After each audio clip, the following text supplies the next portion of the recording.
Welcome to MyLife Chassidus Applied, episode 547. This will be a special edition, Operation Rising Lion, War with Iran. Hein kilovi yokum ukari yisnase.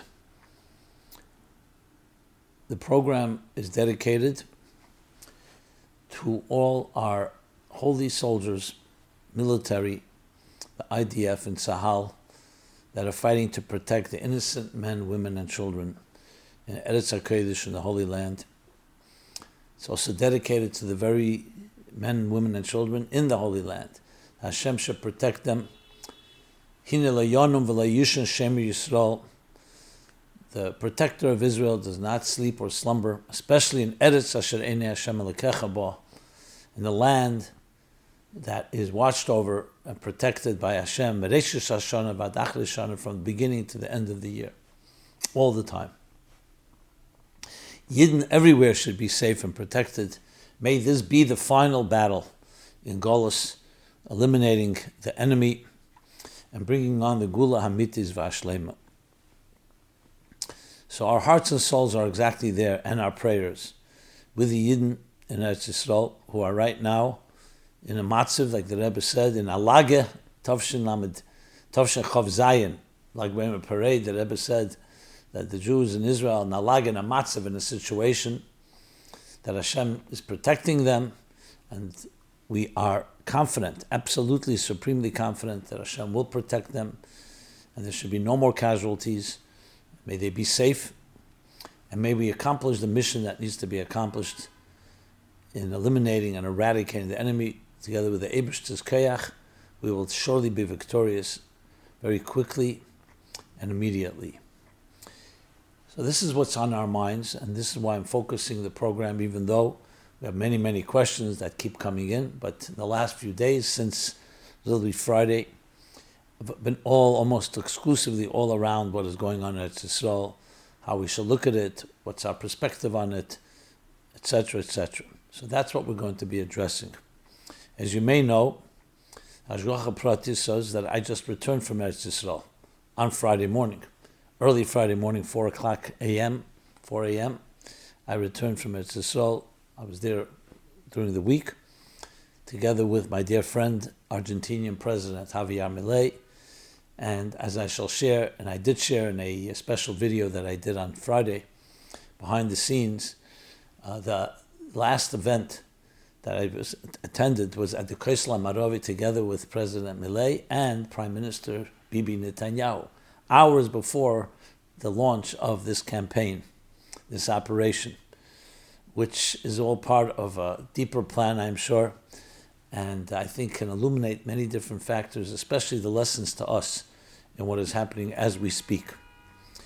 As we speak, we know that there are missiles coming from the enemy into Israel, and again, the Yidden should be protected, and Israel should do its job.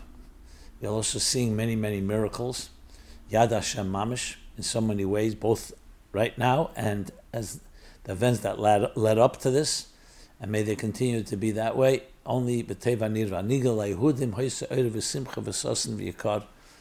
as we shall soon see, is very relevant to this time of the year.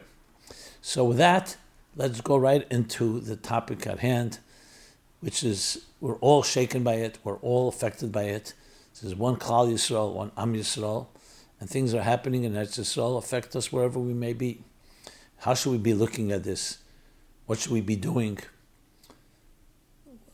What does the general picture hold? Where is it headed? And thank God we have a Torah and we have a Rebbe who gave us much direction in previous confrontations and crises and wars that we can learn from and apply to our time as well.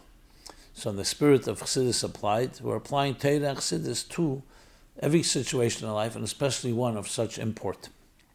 So I'll begin, I guess, in order of many of the questions, but I try to organize them in a structured way and try to cover it as thoroughly as possible. Again, the point here is not to talk about, the point is action. A time like this, when people are in danger, when there's a war being fought, when people are being under attack, not a time for drushes. So I'm not here to give a pilpul or a discussion or an analysis per se. There'll be time for that. Really much more sense of urgency that we're all in this together, and we have to know how to look at it, just like those fighting the physical battles have to have their mind about them. They have to be present, certain to have their composure, so be able to do what they have to do. We too have to be that way, but we also have to have a certain vigilance and urgency. That's not business as usual. There's a war at hand, and there's a war with a mortal enemy. Again, Hashem is doing his part, but we have to do our part. So let's begin. What is God's message to us today? So as you know, I take my cue not from my own thoughts and not my own ideas. I take it from the Rebbe. The Rebbe is an authority. That's what the Rebbe is here for. A Rebbe, of course, takes it from his sources. His sources are Hashem, the Torah, what he learned from his generations before. And frankly, we don't always know where the Rebbe gets where he gets from, but we know it's coming from the right place. But in this case, we actually have real precedents. So the first thing that comes to mind, among many, the Rebbe's general approach to a situation like this. I cannot say and claim to say that I know exactly what the Rebbe would say if there was a Fabring in the Shabbos yesterday, or what he would say today or tomorrow. But we have very similar situations, so we know what the Rebbe said in similar situations. So let's start with the 6-day war. So in addition to what I cited before from Lag BaOmer Tavshin Chav Zayin, that unser Brüder and Schwester, the Rebbe said, our brothers and sisters on a situation. And the Rebbe didn't even say a situation of danger. He right away says a situation where Hashem is surely protecting them and will protect them. And that's exactly what happened. So when we look at this, we can apply exactly those same words to our situation that we're in now. But I'll take it a step further. The 6-day war, the Rebbe actually designated. And he said this in, if you want the exact Mara Mekamis, but the Fabrengen Shabbos, that year Shabbos Simchas Torah was Friday, so there was 2 Fabrengen Shabbos Bereshis. Talking about Tavshin Chav Ches now. The Tishrei after the 6-day war, which was in Tavshin Chav Zayin. So there was the second Fabrengen Shabbos Bereshis. And before that, Rosh Hashanah, the Rebbe said the Maimer V'hoye Bayemahu Yitaka B'Shefer Gadol 3 times in that period. And he made it very clear that the 6-day war, it was a Yitaka B'Shefer Gadol. It was a tremendous wake-up call. A wake-up call, Shefer Gadol, not just Shefer. Call of the Shefer, a great Shefer, which refers to, of course, a Nevuah Mossad Lavi. Moshiach will come. Well, how will Moshiach come? So it says, V'hoye Bayemahu, and he'll come that day. Yitaka B'Shefer Gadol. It will be the sounding of the great Shefer. And what will it do? Bo Evdim Eretz Ashur, V'nidochem Eretz Mitzrayim. And the call of the Shefer will draw, will awaken, will draw the Evdim, those that are lost, Eretz Ashur, the land of Ashur. V'nidochem Eretz Mitzrayim, and those that are downtrodden or pushed aside or oppressed in the land of Mitzrayim. Ubo, and they will come, Lishtachvis al Har Kodesh. They will come to prostrate themselves on Har Kodesh, in the holy mountain, meaning the Beis Hamikdash.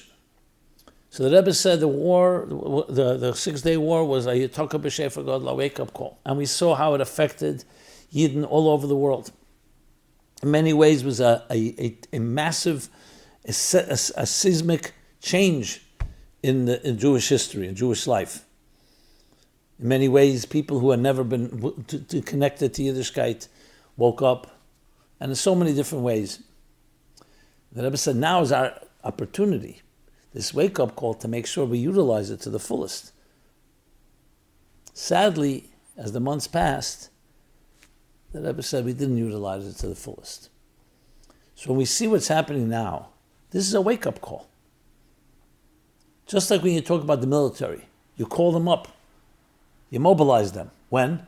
When there's danger, when there's a need. But it's not just for the physical soldiers. All of us are part of this.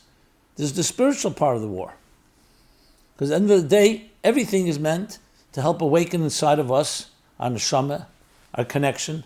And part of the battle is our Torah mitzvahs that we bring to the table. So those that fight physically, but there are definitely many aspects to a military. There's intelligence, there's communications, there's behind the scenes, there's strategy, there's the infantry, there's the Air Force, there's the Navy. So many different components. And then there's the spiritual part. Moshe Rabbeinu davened while Yeshua was fighting Amalek. David HaMelech said Tehillim and davened while Yehiv, his commander-in-chief, was fighting those battles. So we are now been mobilized. Hashkim v'hariv, it says.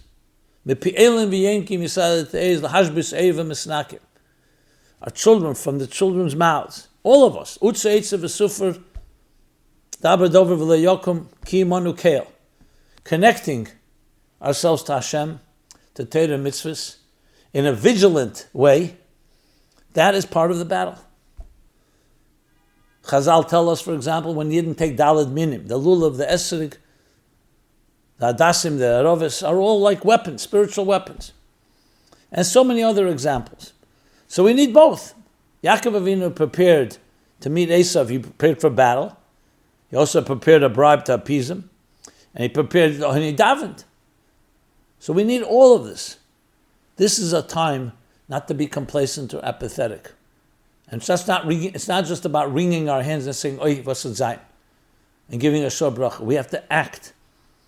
And we act as the Rebbe told us then back in the 6-Day War, and the same with Yom Kippur Milchama, the same with Intifada, and with the Lebanon, every time.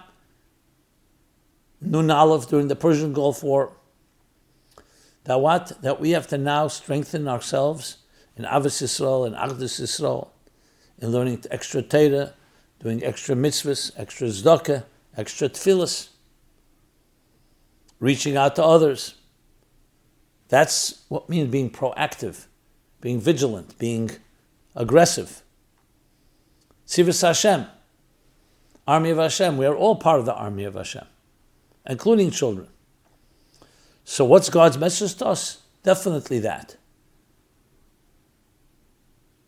In addition to the fact that all these things that we do also increase and help them, meaning those that are fighting the battles and those that are in direct line of fire, to protect them, it's actually a way that we also fight the war.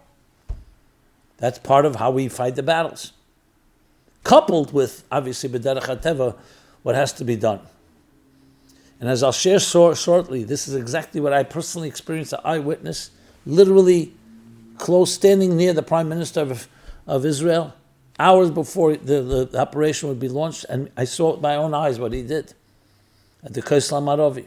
We'll talk about that more. That just emphasizes Hashem's message, God's message to us today. The Rambam says in the beginning of Hilchas Tiny is that when a catastrophe happens to a people or to an individual, it's achzorius, it's cruel to say Mikra Nikra just happened. That's the whole basis of Hilchas Tiny, why we fast. But a person has to have introspection, soul searching, and see how they can improve. What we're seeing here is, in a sense, a catastrophe. Obviously not a catastrophe in the usual sense, meaning something that struck Israel in the sense that Israel is not protected. In other words, like something Malmaila, but it is an enemy, a mortal enemy, who's sworn to destroy Eretz Yisrael. And though Israel is the one that preempting anything they want to do, but it's coming as a result of all these threats. So this can be categorized even more so. So it would be cruel for us to be insensitive, and insensitive for us to see this and become apathetic. So this is exactly what's needed, the wake-up call to wake us up. This is not about pointing fingers, it's not about blaming, it's about looking inside ourselves. We need to become stronger, more united, more connected to Hashem. But we go with the name of Hashem. Hashem eiz la'amayit, Hashem yivorech esamay v'shalom. God gives strength to His people. Einez alateda. Strength comes from Teda. And God blesses them with shalom. What's the connection? That's how you achieve shalom. Now sometimes you could achieve shalom in a calm, peaceful way. Sometimes you have to fight. But the fighting comes and makes us stronger, as has been in the story in history. And we see Hashem's hand here. You see miracles. You see things that hard to imagine how this was possible. Remember, Iran is over 1,400 miles, I think, from Israel. Had Lebanon been under the control of Hezbollah, which is a proxy of Iran, Syria would have been where it was a year ago, they would have a corridor right on the border of Israel. Now they don't.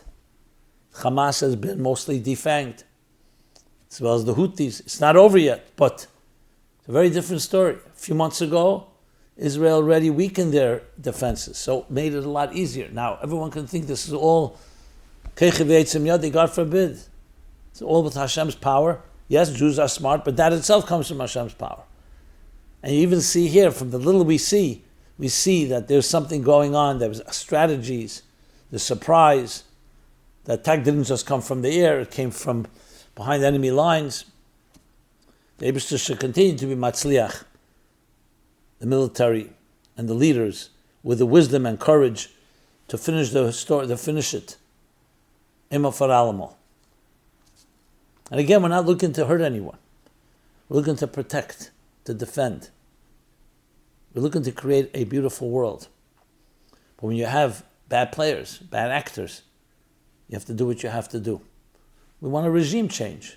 Let the country rise up against their leaders and create a peaceful nation. And they deserve it. So this is all part of Hashem's message to us today. What can we learn from the operation being called Rising Lion? Like I said, Kilovi Yokum. So even though it was given by the military, obviously, maybe by Prime Minister Netanyahu himself, but it's a posuk. It's a posuk about Yidden, that Yidden rise up like a lion. And again, we'll soon talk about some Hashgacha Pratis that I was a personal eyewitness to when Netanyahu came to the Western Wall, to the Kos Maravi, that night, Thursday night, hours before the launch of the operation.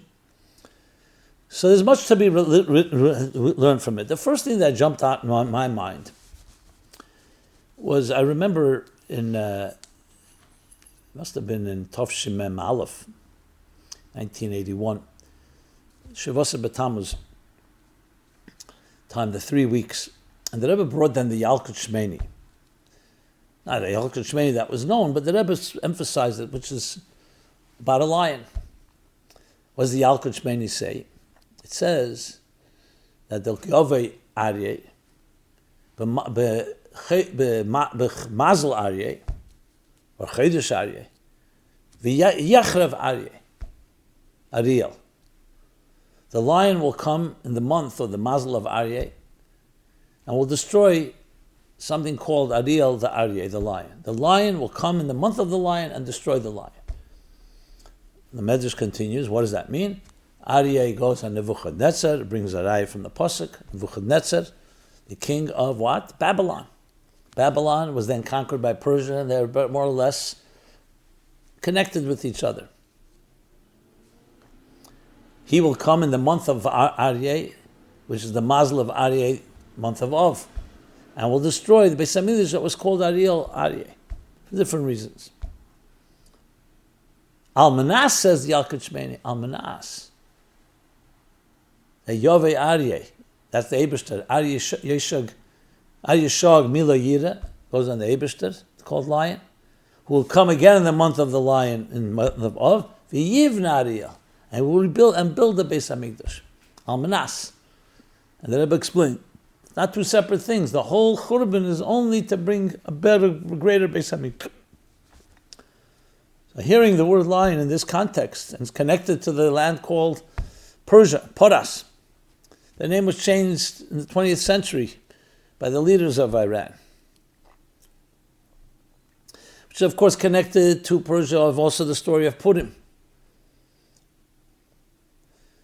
And destroying what? Wanting to destroy, and Nebuchadnezzar did destroy the Bayis. We should know it's all leading to somewhere. It's an Almanas. Almanas, the rebuilding of the lion. So when we say, Kilovi Yokum, or Ka'ari Yisnasa, and that they name it, I don't know if this was all in their kavanah, it has immediately conjures up that there's a bigger story going on here. The bigger story of a story that began many thousands of years ago in this very region. Earlier today I did a program called Persia and Israel then and now. There's many lessons we can learn from that. I remember during the time of the Persian Gulf War, back in Tafshin Nun Aleph, the Rebbe spoke about it as well, and we'll also talk about that, the Yalkut Shmeini. So, but let's stick to this question right now. What can we learn from Rising Lion? Someone asked the question, is the lion, the symbol of Judah, connected to Mashiach? We know Yehuda, so his degel is the Aryeh, his sign is the lion. To read the question in more detail,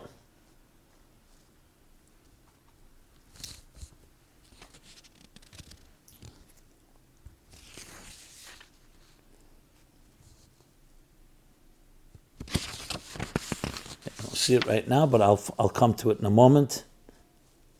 Yeah, here we go. Do the books of prophets predict anything noteworthy regarding the name Rising Lion of the Israeli operation to defeat Iran? Is it significant that usually a lion is representing the tribe of Judah of Yehuda, from whom Mashiach comes? Mashiach comes from Beis David. David is from Yehuda. Malachim.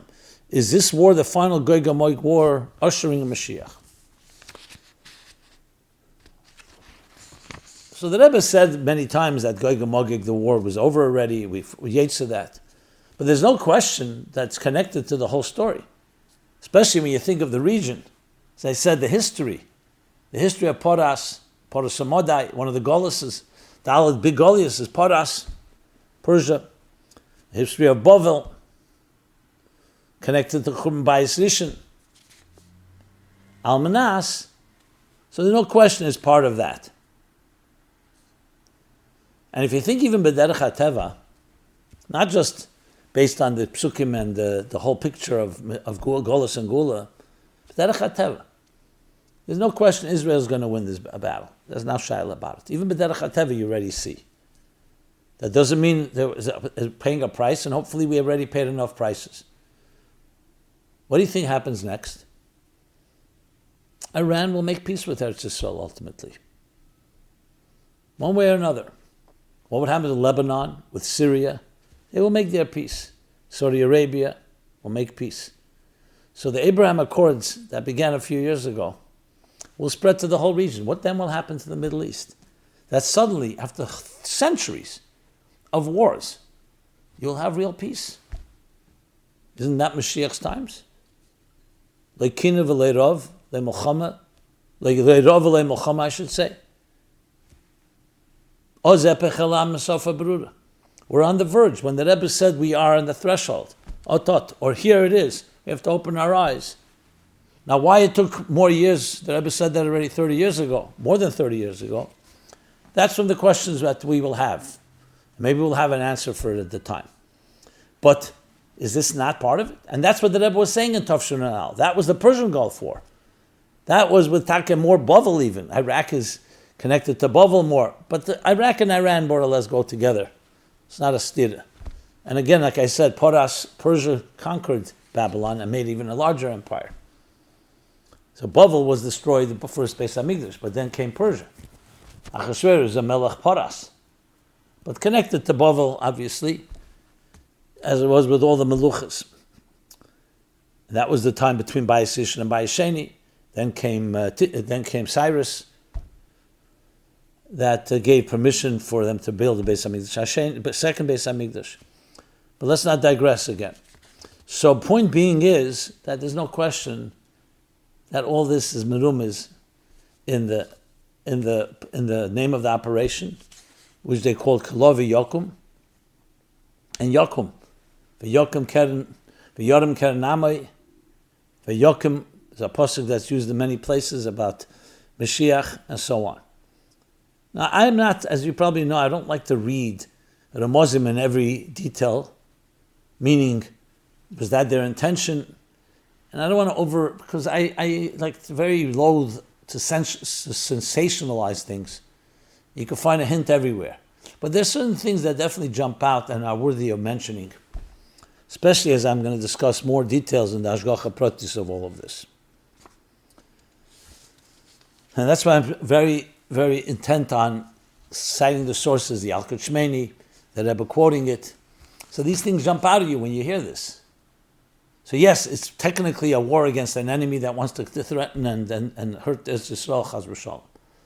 But there's something more going on, because what happened, Take, the time of Haman, it's exactly what the Hashmid, Labid, Kol Yehudim, it's exactly what the Iranian leaders say. Total annihilation of the Jewish people. Persia then, Persia today. And then the Hisapcha, the Nepachu, that came with Purim.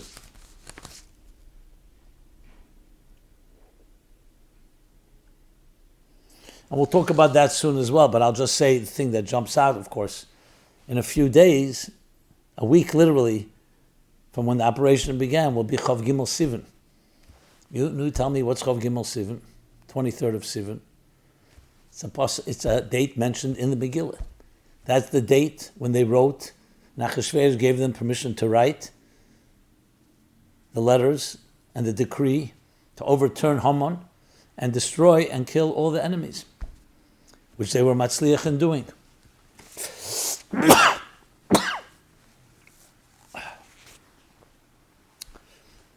Excuse me. So, we'll talk about that more as we go on. So you start seeing dots connecting. Again, I would not be doing this on my own. This is what the Rebbe did in Tov Shinun Aleph when he spoke about the Persian Gulf War. With Iraq, he brought the Al-Qachmani, which we'll soon talk about as well. And it all came together with the ultimate goal of bringing the Geula. That's what the Rebbe was speaking then. And we start looking into the Psukim, especially in the Psukim in Daniel, and the Meforshim and the Midrashim, especially the Midrashim that talk about the Dalet Goliath. Mitzrayim, of course, is Reish, is like the Kesed of all Golos, as the Frierdiker Rebbe says in the Maimorim of Pesach Tovshin Tes, from the Arizal.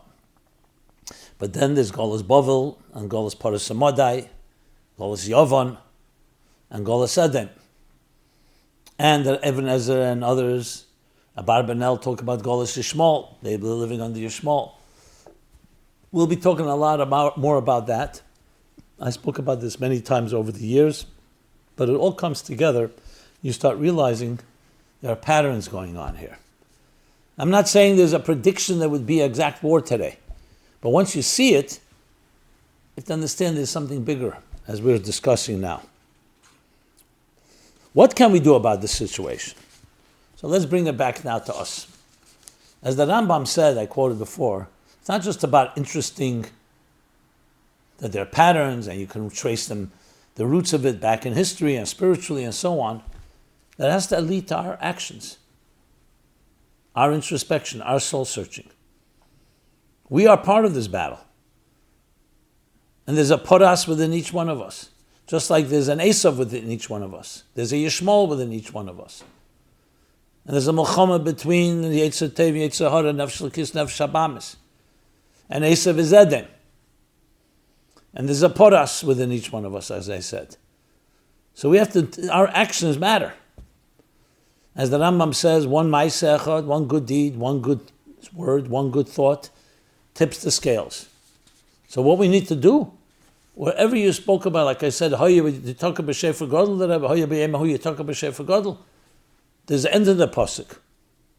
Yes, the talk about shofar gadol will draw the Yidden from everywhere. Eretz Asher, as the Rebbe explains, Evdim, in the prosperous lands, in times of prosperity. Mitzrayim, the Nisyan, the challenges, and during the oppressive times. But it'll all bring to bow the Hashtachavu L'Harkachi. That's what it has to bring. I say to the Shuvah in each one of us, strengthening our commitment to Torah mitzvahs. That's the whole goal of it all. That's the wake-up call. And especially when you consider that we're literally on the verge of the Geula, what are we doing to bring Moshiach? So this isn't just nice talk about what's happening, a sign here, a sign there. I met someone literally yesterday, Shabbos, saying, Mamish Mashiach's times. So my reaction, right? Yes, very nice, but what are we doing about it? The Rebbe said, Tut als b'sirkan. That means there's something to be done. There are many Jews out there who right now have a Yesodus.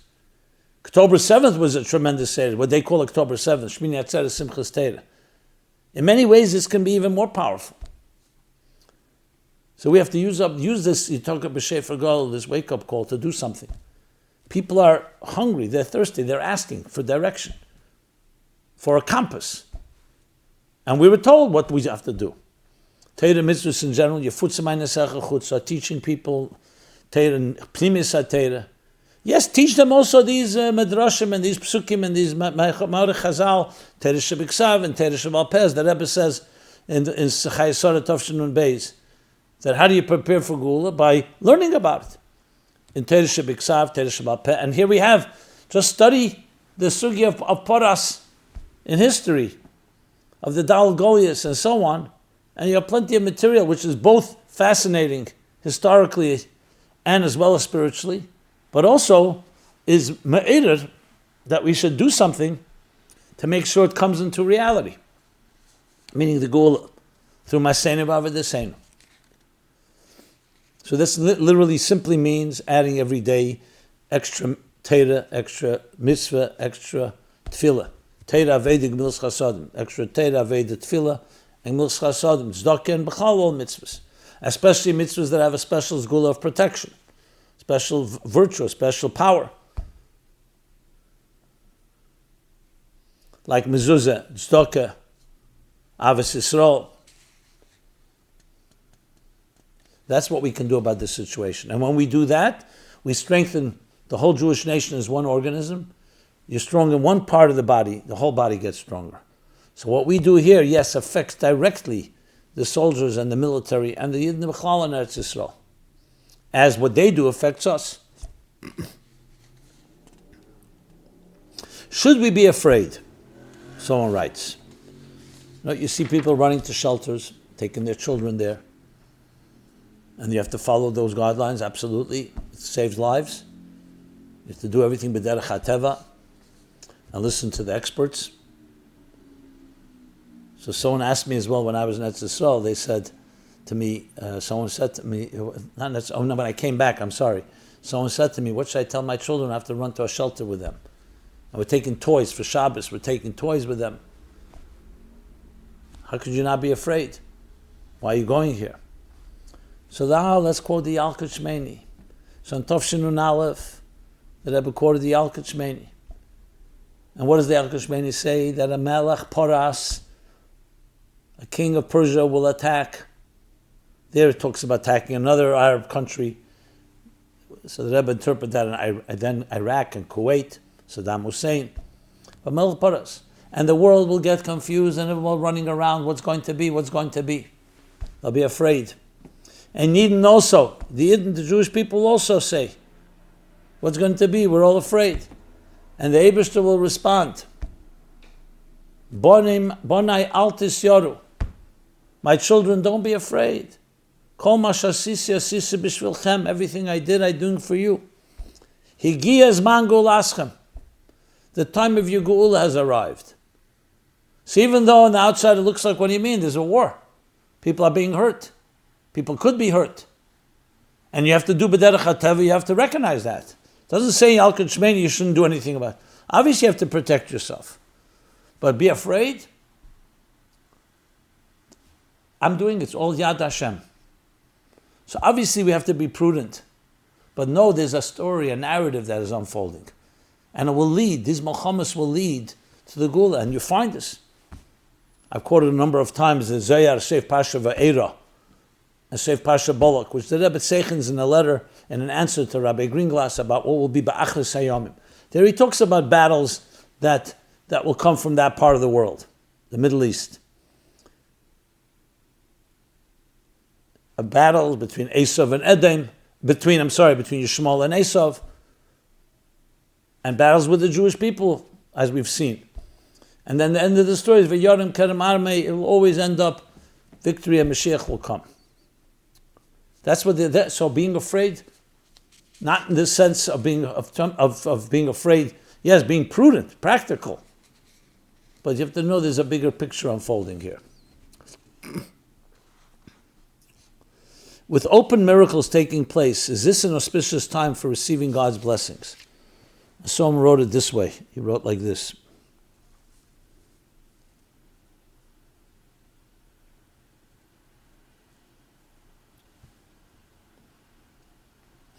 Dear Rabbi Jacobson, now that Israel has shown that it's done playing games and is very serious about defending itself, and we have seen miraculous results decapitating Iran's terrorists, is it a sign that Hashem has revealed new powerful blessings into the world that helped achieve this success?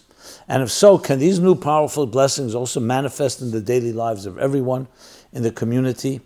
Then now we have an extra power to overcome some of life's challenges. Perhaps this is an Eis Rotzen, an auspicious time for shidduchim, healthy children, and a huge increase in parnasa for anyone that struggled with financial difficulties. Well, there's no question that Hine le'yona v'la'yishon Shem Yisrael. The Eibishter protects, and you could see, already you see such miracles. Besides for the fact that basically Israel has neutralized almost all of Iran's capabilities. They still have missiles, so we're not there yet. Is it an Eis Rotzen? Listen, when the Eibishter says, listen, watching his children, it's an Eis Rotzen. I don't want to be the one that paskins that, but based on what I've heard in the other times, when you see miracles, the Rebbe spoke about miracles, so I would say by all means, Adarabah, make a keli, and Hashem should definitely bless you and everyone in every possible way. But we have to keep in mind there is a battle going on, there is a war going on. And that should be the main focus. Everyone obviously should continue doing their lives and should be matzliach. But it's also a challenging time. So it's not like just completely oblivious of the challenges. You have to see both sides to it. And yes, it is definitely an Eis Rotzen, but we want an Eis Rotzen that will not have any side effects, will not have any negative things.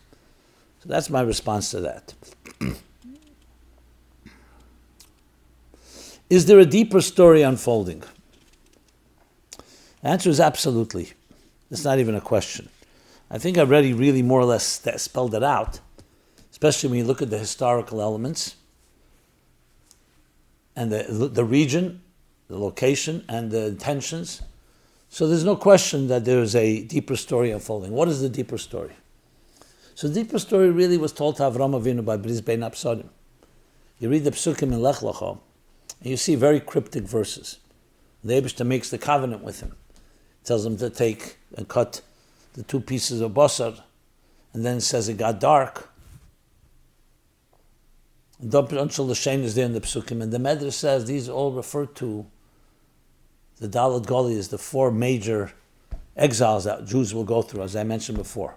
Mitzrayim is in the pasuk itself. It says that your children will be Eretz Shalei Lahem, they'll be in another land that's not theirs, and then Achrechein Yoitzu B'Rechush Gadol. They'll then come out with a great treasure.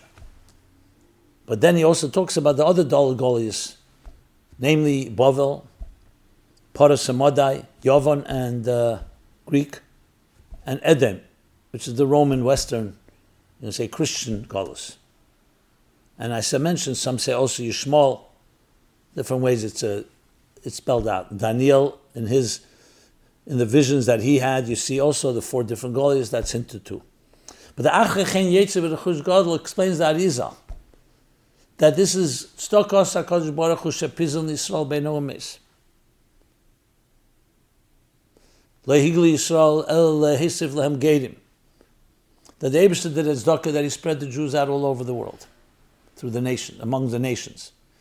And the reason they went to Golos was to bring back Gedim. But we know we don't go after Gedim, so he explains Gedim is the Netzutze Gedusha that have been trapped, that have gotten lost, been scattered.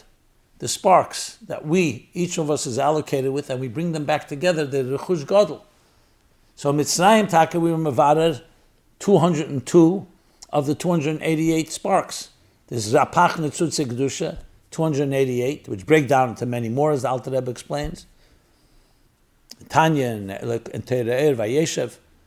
Rapach comes from when it says that the world was covered. The world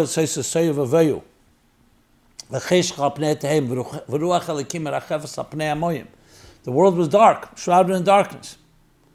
But the Ruach Elikim, the Spirit of God, Merachefes, hovered. Merachefes says that Israel is Rapach Mes. The letter is Rapach 288 that died, the sparks that died in the Shviras HaKelim. in the shattering of the containers, and our job is to gather them together. Think of letters on pages in a book that were torn and spread all over the world. And each of us is given a certain part to gather them together and reconnect them to see the larger narrative. And when we do that, we finish that, Bidur HaNetzutzos, that's called the Gula, Avedis HaBirurim. So that's the whole purpose of the Goliaths. That's the bigger story. And one of them is Poras. And they're still here, active in their own way. So the battle is a lot more than just a physical battle. It's a spiritual battle as well. Whether everyone knows it or not, that doesn't matter. Sometimes you only know the outside, the tip of the iceberg.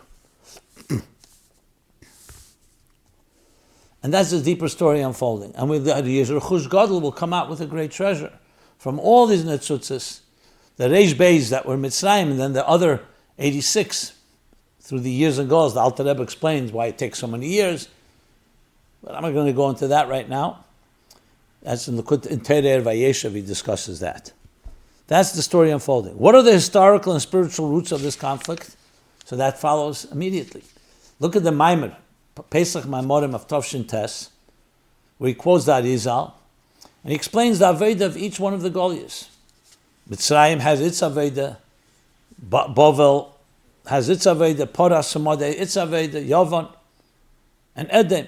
And he says at the end of Goliaths will be the two last Birurim will be Edom and Yishmael. And he says that's Netzach and Hoid in the spheres. The others are the higher spheres. Netzach and Hoid. Netzach is determination in Midas HaNetzach that he speaks about in Basel Legani Tovshin Yud as well. And Hoid is Kabbalah Seil. Heidah. Even if you don't have the Giluyim that they had at the time of the Beis HaMikdash. No, the time of the previous Goliaths. Tanoim and Amroim, or of course the beginning of Golas Edom. But we're talking about Bovel, Poras, Yovan, and so on, which was basically during the time of the Beis HaMikdash, the destruction of the first Beis HaMikdash, the second, before the second, Yovan is the time of Chanukah, etc. So we may not have the Giluyim, but we have Netzach and Heid. And by the way, this was Tovshin Tes, 1949. So think about that, when that happened, right after 1948. So bottom line is that there are historical and spiritual roots. And you see the battle of Yerushalayim over Eretz Yisrael, that has been a battle that went since the times of Nebuchadnezzar and Bovel. Everybody wanted to control Yerushalayim. Yerushalayim, the city of Yerushalayim, complete reverence of God. To the point they tried to obliterate the Romans especially, every zecher of the Yidden there. And then the Yishmaelim, those that, whether they originate from Yishmael directly or indirectly, but they then came the Ottoman Empire, and it came the generations of the Muslim empires that have fought over the same Yerushalayim, the same Eretz Yisrael. But the end of the story is that the Yidden, this is the land that Eibishter gave the Yidden. And there'll be Shleimus Ha'am and Shleimus HaTeirah and Shleimus Ha'aretz. So we are at the verge of the end of that process. That's how we have to see it all. Are there parallels between the current war with Iran and the war with our enemies in ancient Persia, concluding with our victory celebrated on Purim? Absolutely, I mentioned already. Both called for the annihilation of all Jews, Rachmana litzlan. Hamas, some people describe Hamas, Malad as Hamas, crime, violence. They're a proxy of Iran, Persia. And we see them being decimated slowly, or maybe faster and it should be even faster. So it's exactly the same story. But there was a kata avda d'achashverosh. After Purim was taka major nitzachon that we celebrate. But still, Golas didn't end. Now we're coming to the end of it all. The last Birurim, as the Rebbe said, the Birurim are already finished. So and there are many other parallels. And one that jumps out, the one that jumps out is, as I said, Chav Gimel Sivan. In a few days from now, we'll be at Chav Gimel Sivan. Yud Zayin Sivan is when the launch happened, Friday. Now we're in Yud Tes Sivan. This coming week will be Chav Gimel Sivan, which is mentioned in the Megillah. Kapitel Ches, Perek Ches.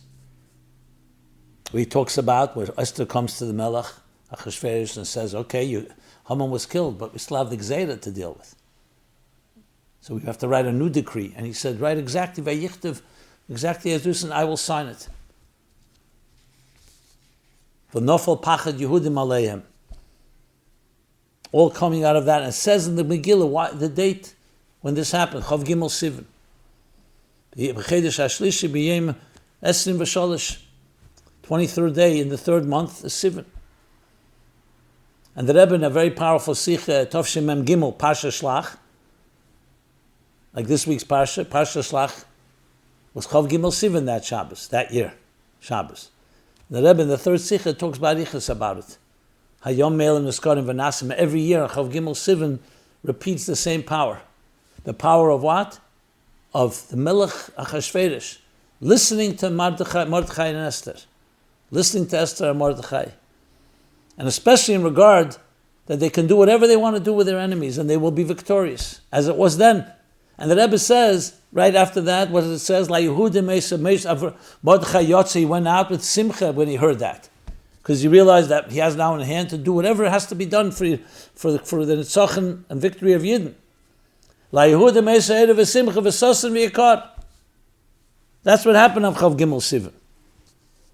If you look there, the Psukim, as I said, Kapitel Ches, Pasuk 9, Pasuk Tes to Yud Aleph, and then at the end 16 and 17, Tezayin and Yud Zayin.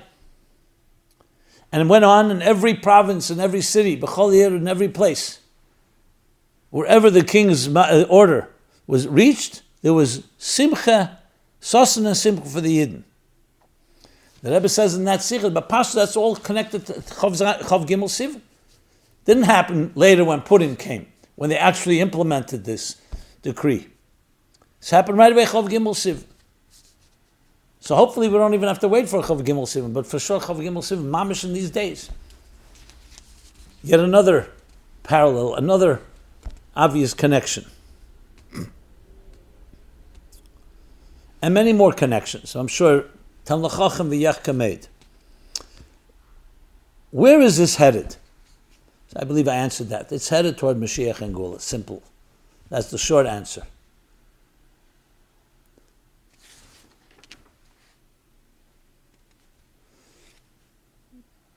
It means when we finish what we have to do, and we also understand the Ruchnisdika part of it, we're headed toward the Gula Amitis V'Ashleima.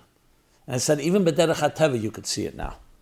You don't need a miracle. We need miracles, obviously, to protect against our enemies.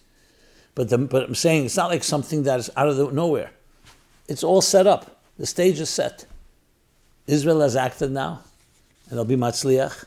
And b'derech HaTeva, you could see peace arriving to the world, especially that region that has been so embroiled. Okay. Now, there's much more to cover. We have a little more time. I will cover. But I want to go over, because a lot of people have been asking me about my own trip. And I don't think I'm a factor in all of this, but Hashgacha Pratis did lead me there, and as I'll share in a moment.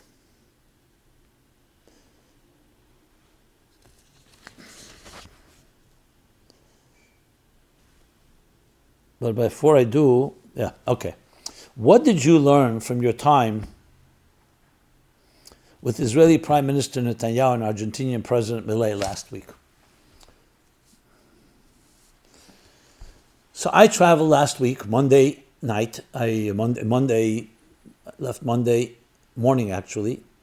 Arrived late, very early Tuesday morning, very early, like 3:30 a.m.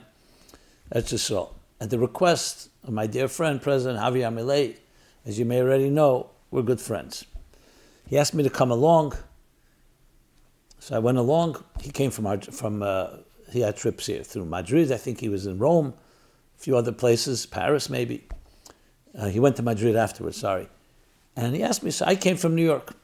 Fine. Stayed in the King David Hotel where he was. And I accompanied him in many of his meetings and his events. He obviously had private meetings as well. I spoke about this in a video on Friday. I don't want to go through the whole timeline. So I went. On Tuesday, he met with Prime Minister Netanyahu. He gave him a picture of the Rebbe, a portrait actually, a painting that he got made of the Rebbe Netanyahu. They spoke about the Rebbe, a video of that as well.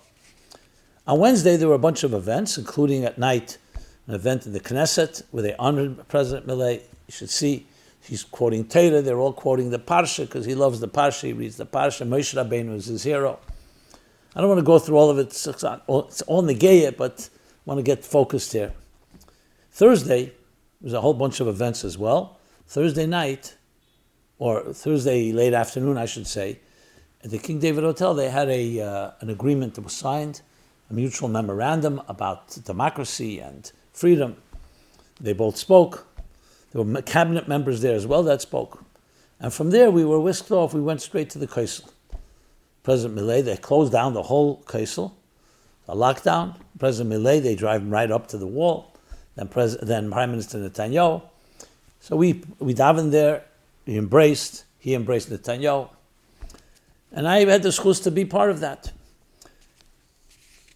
After the embrace and a few tefillahs that were said, and I should mention which tefillah, one of them was the Kapitel Kuf Chaf Aleph in Tehillim, when it was said, Hine layonim v'layishin, by Shemer Yisrael, Bibi Netanyahu exclaimed it relatively louder. I took note of that. A few minutes later, he asked President Milei, can he go over and pray privately?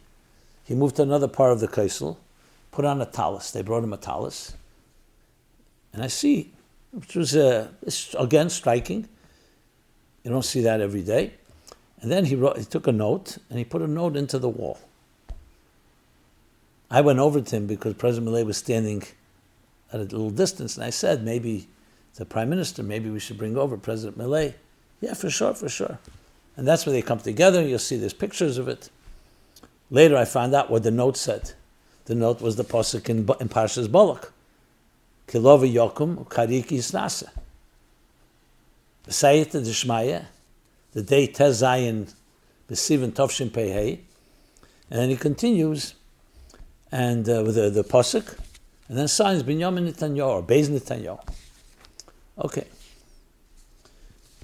Now, all nice, very good. But we found that out later. After we spent more time there, we went to the tunnels. The tunnels right off the Kaisel, where they've been digging, and they've already found, not just from Bayis Rishon, but for not just Bayis Sheni, but also Bayis Rishon. And they spent time there as well. They showed one of the coins from Bayis Rishon that had engraved in it Netanyahu ben Yayesh.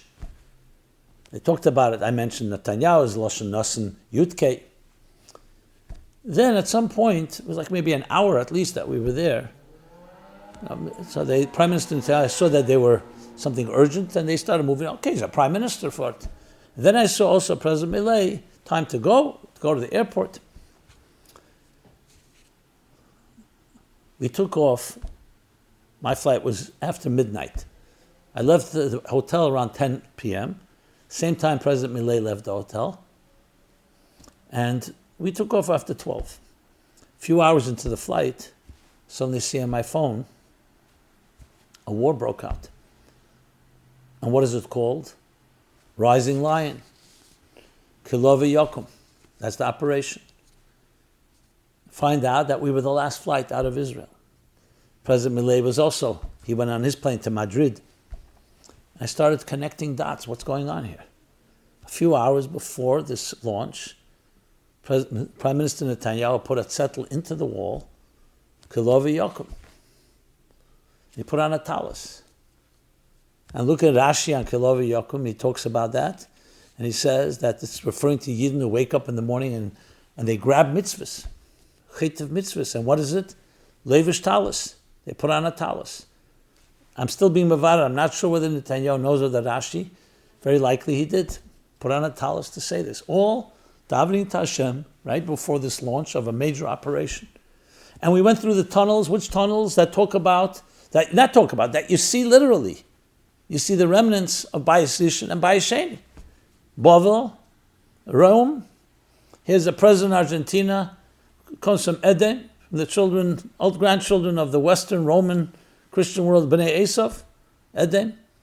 Here is Prime Minister Netanyahu from Eretz Yisrael, from Israel. All of this, I couldn't believe it. Davening to Hashem. The day before the Knesset, I remember it, that Netanyahu quoted the pasuk. Which pasuk I said? I've looked it up. Kilov yokum, in his speech. He said, Argentina, we have the same passion, like a lion, strength, courage.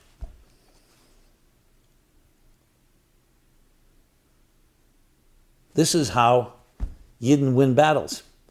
They invoke Hashem, psukim of Torah, standing by the Kesem Aravi, our long history, connecting all the dots, everything we spoke about comes together. And here we are. Now, why I had the schus to be there is not so. I'm part of it. But it just really tells us what the story is, the real story behind it all. Is it true that you were with them at the Western Wall hours before the attack? Yes. That's the next question. Do you know why didn't you put on a tallis when he prayed and placed his note in the wall? I'm reading the questions now. I've already answered them. But here are the different questions. The answer is, I can't tell you what his intention was, but he definitely put on a tallis. Maybe he knows the Rashi, maybe he doesn't. But regardless, it's mamish mechuven to what the Rashi says. What did he write in his note? That we know. We have images of it now, and we see a picture of him putting it into the wall. Kilovi yokum ukari isnase. What is the significance of that visit in context of the events that followed? The significance is clear. That's biyad Hashem. Everything we have with the koyach of Hashem. Yes, b'lubish b'derech hateva. Now we have to also do everything b'derech hateva. It's also what Hashem gives us. Intelligence, strategy, military, the years of technology, the years of experience. So now we'll just cover a few more questions. And if you want more on this, listen to the video that I did on Friday, where I speak about more details of the whole trip. Do these days in the year and these weekly Torah portions offer any lessons to current events? The answer is absolutely yes. So first of all, the days of the year, we already spoke about Chav Gimel Sivan. Just for the record, Yud Zayin Sivan is when Chanukah time, the Maccabees gained power and control over one area. They won a battle against their enemies. Let me just look that up. Yeah.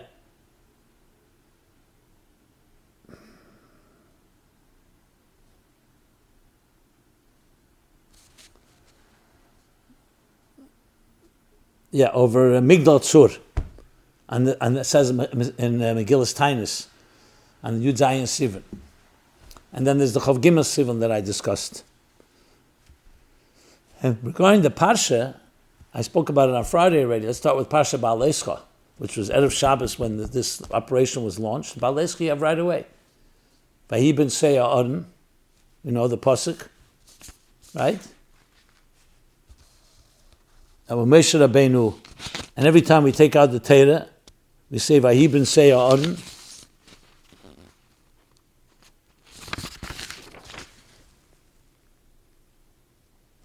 Yefutzu Eivecha. And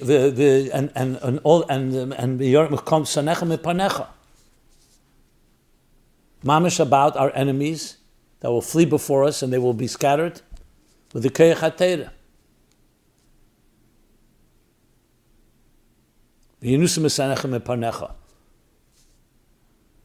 And then you have the psukim about the chatzetzes, that the chatzetzes will also drive fear.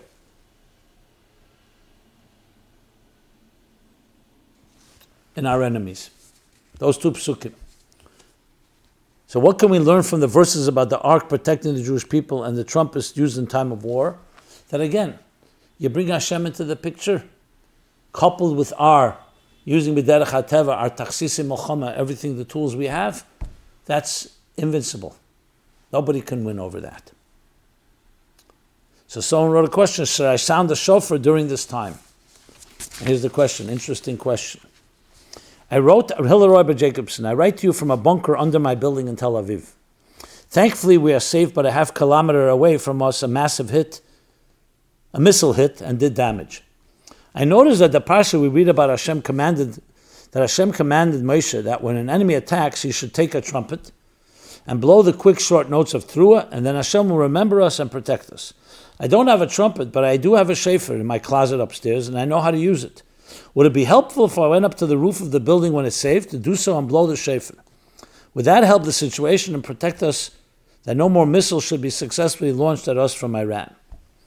I don't think I have the authority to tell you that that is what you should do and that will help. I don't see a reason not to do it. And especially based on the Torah. I find it very interesting. So I would definitely say do it. That's not a definitive psak or anything like that, ruling, but as advice, yeah. You also don't know who's going to wake up in their neshama. And you could do it also in the shelter if you're there. It doesn't have to be dafka from the rooftop. But that's all in that context. Okay. Is it a coincidence that Israel launched a strategic defensive attack against Iran on 6/13? The English date was June 13th. So many people are pointing out, does it imply that our increase in Torah mitzvahs, the 613 mitzvahs, help achieve this successful operation? Well, in Rashi, on Kalovi Yokum, he says, V'yachtav mitzvahs, that you'll grab mitzvahs. So, look, if you can find that emes in it, Ashgacha Pratis, by all means.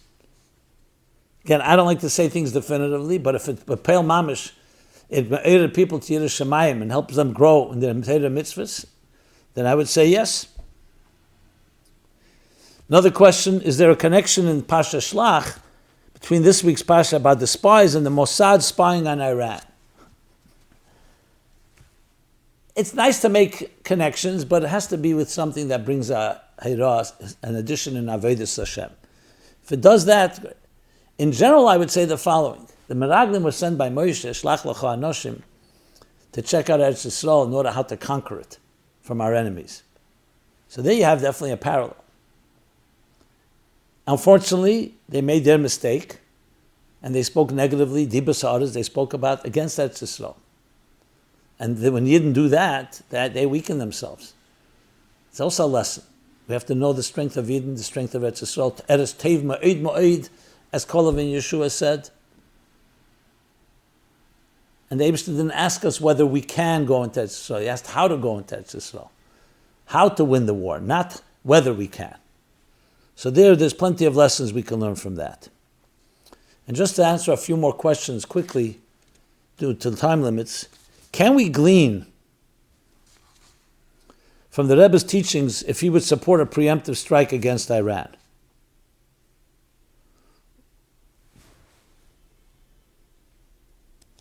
Or would he say, let's just relax and continue doing Torah and mitzvahs, and if they attack us, then we should defend ourselves and destroy them?